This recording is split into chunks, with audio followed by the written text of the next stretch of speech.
Kylah, welcome and thank you so much for joining this evening.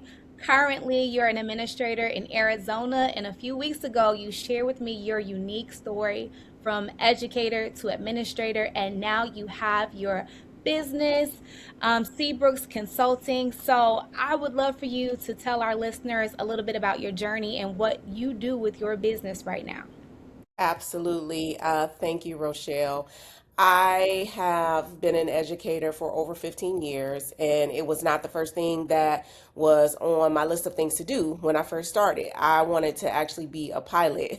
Go figure. I don't know where that dream came from, but I stumbled into education because my husband was a truck driver. He was over the road, and I needed something convenient to help me be able to still take care of the kids and also bring some income in the house. And so I started as a parent volunteer. I worked in the front office. I did everything in a school that you could do in a school. And then they were like, hey, you should think about, becoming this and you should think about becoming that. And I said, okay. But it wasn't until we moved to Arizona that I decided to go back to school and get my degree into education.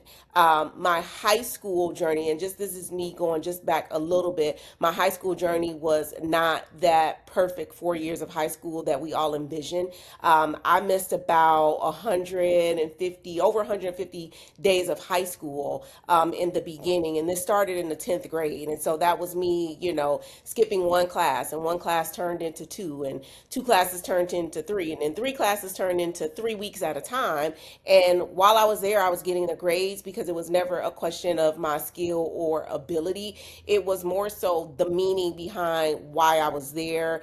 There's a lot of trauma that is built into my story as well, but it just was one of those pivotal times in adolescence where I did not see what's my purpose. You know what I mean? Why am I here? And so I graduated very late, later than I was supposed to, but I did get a high school diploma. And then I wound up again going back into education and looking at those kids who were like me. Uh, Yeah, I remember you telling me about your high school story, and it's so funny because you grew up in the city of Detroit. I grew up in the city of Chicago, but we have very similar stories of how we would be considered troubled or at risk youth. Especially, you said you missed a lot of days, truancy and absenteeism. That was a big factor for you in high school. Me as well. In my senior year, I missed over 60 days of high school. So we have that in common for sure. But looking back at those high school years, what are some things that you would say were the primary factors that contributed to your absenteeism? so some of the primary factors that I would say would be one, the meaning. I did not see the meaning behind going to school. And I think it was because I had the high school that I went to was you chose your pathways. And the pathway that I initially chose was being a pilot. And I did not see at that time that was something that I wanted to do. And so when it was time to kind of switch out of that program, there's like, oh no, you can't switch out, like you don't have enough time.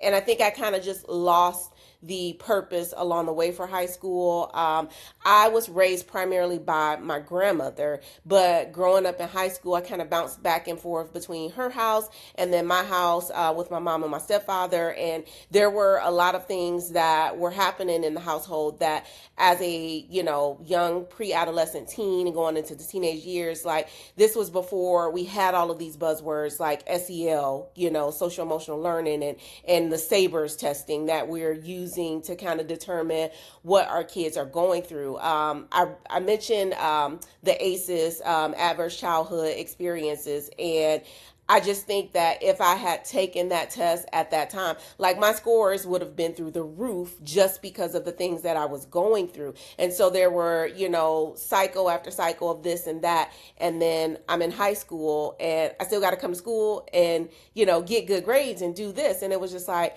no, thank you. And that's why it was more like a trickle effect. So it was more like one day into two and two into three. It wasn't something that happened overnight, like I just stopped going, but it was just once I felt like I could go or not go and be missed. and nobody was looking for me, that's when I was like, But then I also think back to nobody was looking for me. Like those questions kind of pop up in my mind every now and then. There wasn't a truancy officer thing. I know that it was before the No Child Left Behind Act Yes. was even, act at that point. And Hmm. so, again, the things that we concentrate on today when it concerns our absenteeism rates and where our kids at, like none of those things were being done for me at that point. So, Correct. Yes, there was really the monitoring systems that we should have in place, but there is, even now, if we're being honest, there are some gaps with that. There are some limitations with those monitoring systems because we still see in our schools today there's a big, huge absenteeism problem. There's a big, huge chronic truancy problem. And even though it's improved in some ways, and we do try to hold students accountable a lot more than that was when we were in school and we were students. But it's still a thing. If you could go back and talk to yourself during that time, I'm talking about going back to 16-year-old Kylah, 17-year-old Kylah. What were some words that you needed to hear? So, what were the words that you needed? I think looking back as a 16-year-old, I would have wanted to hear that Kylah, you have purpose. Yes. Kylah, you can do great things. And also just to know that someone actually saw me. We also speak about the sense of belonging, for our students. Hmm. And I wanted to know that I belonged. I wasn't necessarily a student who was involved in, all of the clubs and the cheerleading and the this and the that. I actually, growing up in Detroit, one of my favorite pastimes was roller skating. So I spent a lot of time at the skating rink. Well, it's after school, obviously, but I spent a lot of time at the skating rink. Like that's where, my friend group was. That's where I felt the most safe at. And it was almost like I wish I could have that feeling in that environment in school, but I didn't have that. And so I wanted people to know that. I wanted to know that I was seen and that I was loved and that, you know what, yes, you do belong here. Yes, that strong sense of belonging. I mean, when we talk about Maslow's hierarchy of needs, when children don't feel like they belong somewhere, even teenagers, they've moved away from feeling like they need to belong in their households. They need to feel like they belong in the world. So where is their place? Needing that place in high school, social circles, those are huge. So you mentioned roller skating with your friends, the places where you all had fun, had those experiences where you actually got to be yourself and feel free, of course. So it's more so, it sounds like to me that it's more than just the words that you needed, but the feeling that you needed. You needed to feel connected. You need to feel like this was a place that was for you. And like you said before, that your presence was missed when you weren't there. So no one being there to tell you that you matter, that you're important, that you have a purpose, that you have meaning, and when you're not here, somebody misses you. It probably did. I could say the same thing for myself as well. Definitely made a big impact as to why we felt disconnected from the place. This is just a place. This is just a box. I don't like boxes. Why am I here? Right, So right. it didn't fit for us. And now here we are today. We're in a place where we can relate to those children and speak to them and tell them all the things that we needed to hear and create opportunities. I can just imagine as an administrator how you create a space where kids feel like they belong. Can you tell me some of the things that you do to create that environment for your students? Absolutely. I am one of those administrators where, I mean, you hear every child all the time or greet every child by name. And that is something that I do inherently try to do. I talk to my students about, their weekends and, what are you doing this weekend or what happened this weekend.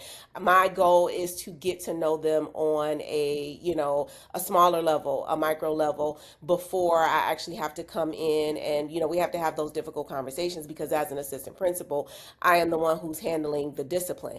And it's hard to have to kind of chastise a kid in the moment and you know absolutely nothing about them. And even in those moments, before we even talk about the situation or the what went wrong, right? If that's the language that we're going to use, I'm asking them, you know, tell me something about yourself, especially if that's not a student that I'm already familiar with. But I'm trying to get to know them and make sure that they understand like our students are humans.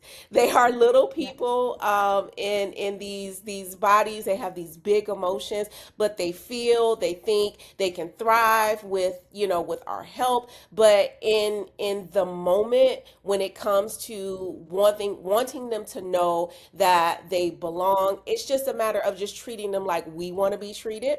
exactly. We want connections with our employers, if you will. You know, I don't Right. know how many people want to work with a boss who knows absolutely nothing about you. So I No. want to treat them the same way that I want to be treated. So yeah.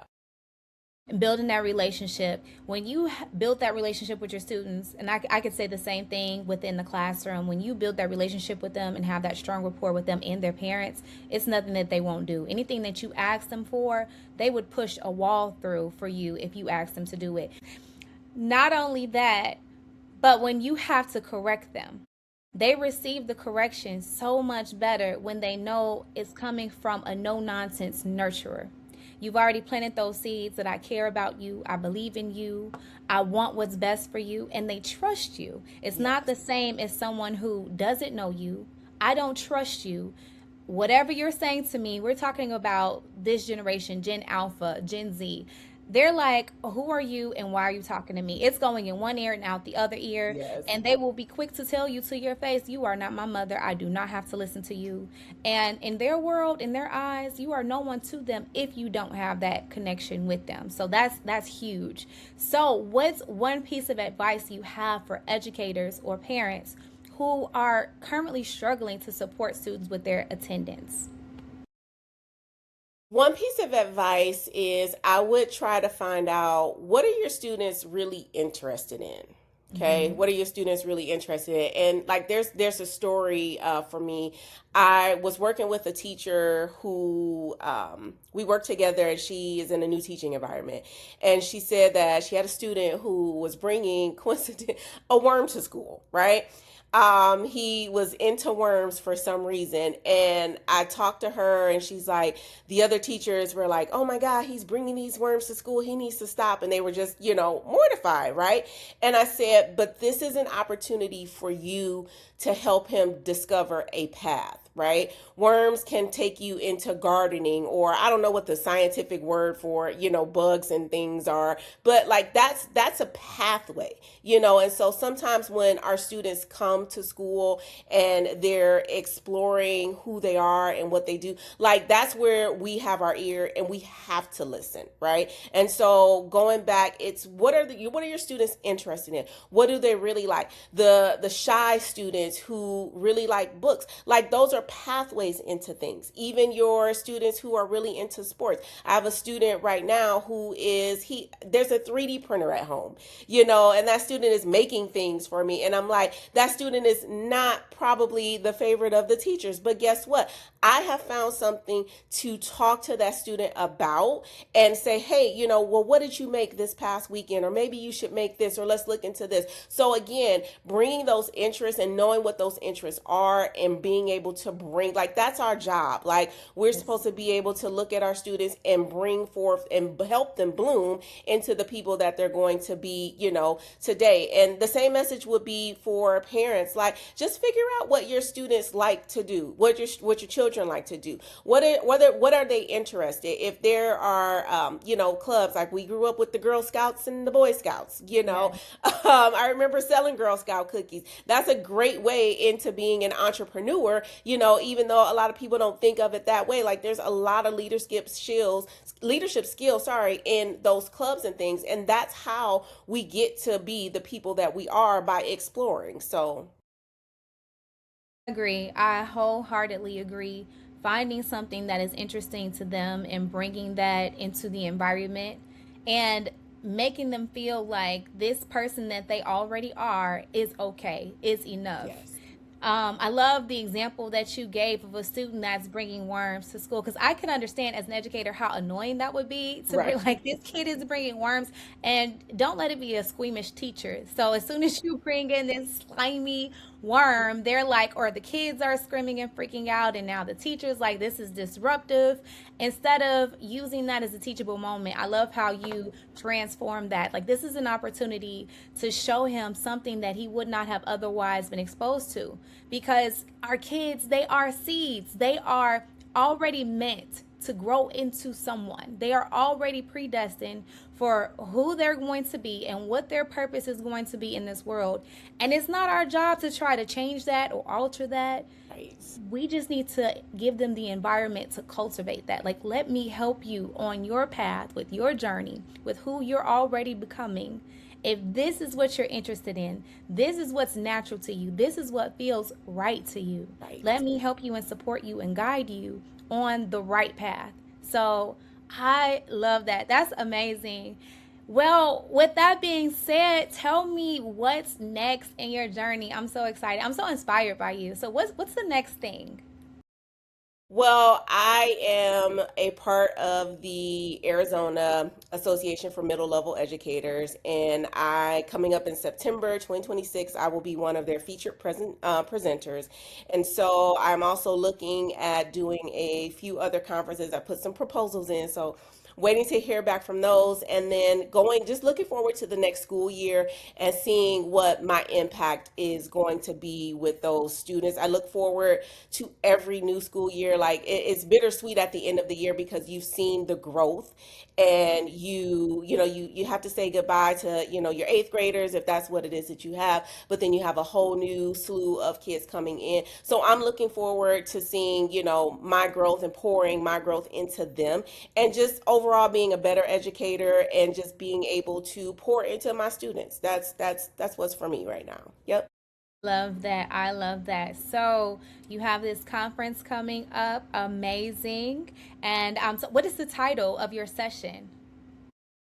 So I have to keep that a secret right now. I have been working with the president of the organization and just kind of fine tuning things to see what my presentation is going to lend to the entire conference. So they've been following me for a while, so they want to, make sure that my themes are blending in with the rest of the themes. So, but guarantee it's going to be something that is for everybody, whether or not you're a middle school educator or educator in general. I guarantee that my session will be one of the ones not to miss. So, Love it. And I don't doubt that for a second. So, in the meantime, in between time, can you let everyone know how they can follow you and get more from you, more of your wisdom, more of your resources, and just be connected to you? absolutely. I am on Instagram, I am on Facebook, and I am on LinkedIn under the same name, K Seabrooks Educational Consulting. My website is www.kseabrooksed.consulting.com. And coming soon, probably should have been already there, but coming soon, a TikTok page, because we gotta let it go for the TikTokers. You know what I'm saying? I gotta let my hair down just a little bit. So I'm looking forward to being on the TikTok platform and joining you and a lot of our other educators on there. I'm excited. I'm excited. So I hope everyone has written down that information and already hit the follow button to make sure that they're locked in and following everything that you do and staying tuned, because I know that there is so much more to come, but I know that you're holding back a little bit, giving a little bit at a time, and I completely understand that and respect that. I'm so excited, and it's so Thank you. awesome to meet you, to get to know you, and our new friendship. So I love working with you, connecting with you, staying connected to you. So at this time, do you have any questions for me right now? If not, that's You know okay. what? No, I want to. So I know, and we've talked about our pathways and our journeys and how they have connected, and we didn't even know. And I think the there was a person who introduced me to you like last year, and we just weren't able to connect for whatever reason. But I would say that I want people to know what it is that you're working on. So I want you to be able to share a little bit about that because we got a lot of things in the fire, and know that I support you as a fellow female entrepreneur and educator in this space. We are born for this. We were made for this, and we hold space here, and we're going to open up the space for others to come after us and do wonderful things. So, what is Mrs. Wilson, working on? Well, it's so funny because now I'm going to have to open up a can of worms if you ask me that question. So, the can of worms I'm getting ready to open is, as you know, I'm still continuing to run the mentoring program, Intelligent Ambitious Minds, still working with those young ladies. And then also, I want to point out that that's another commonality that we have. You also work with youth in a mentoring capacity. So that's something that we share interest in terms of we know that our life's experiences were not just for us to learn and grow, as it transformed our lives. We're so much wiser, so much better, but at the same time, now we're able to help youth not make the same mistakes that we made, change the trajectory of their lives, because now we can be that person that understands. We knew growing up there weren't a lot of adults around us that shared with us that they understood what we were going through, what we were feeling, what we were thinking. But now we can come into this space and be around youth and say, I get it. I understand completely. You may, and I love how you put it. You say, you may look at me today and believe that I've always had it together. Let me tell you, that is not the case. But let that be inspirational to tell you that even though you're in this space right now, you can still turn it around. You can still become someone beyond your wildest dreams. Stand on my shoulders and let me help you get there. So I love that you Absolutely. do that, and I'm putting that out there as well. That's something that I'm continuing to do, run the mentoring program. And then with my consulting business, of course, I'm continuing to partner with schools around the city of Chicago to bring to them resources about trauma, about making informed decisions, especially being a good digital citizen. We see Yes. the impact of social media on our children's brains. It's completely transformed their brain chemistry. So I have a book club meeting coming up later this month on the anxious generation. I'm going to do that as well as this podcast I'm working on. So I have a little bit too many, sometimes it feels like too many fires going, but you know what? I'm blessed and I'm thankful that I have these opportunities in front of me, and I just want to steward these well and continue to pour into the next generation of teachers, parents, and students. So that's what I'm continuing to do, and I know that's what you're doing as well. So our work is aligned. There's other things I'm going to keep Yes. a secret right along with you. When it's time, we'll reveal some of those things as well. But as of right now, Kyla, it was such a pleasure and an honor to have this conversation with you. I want to thank you so much for your time.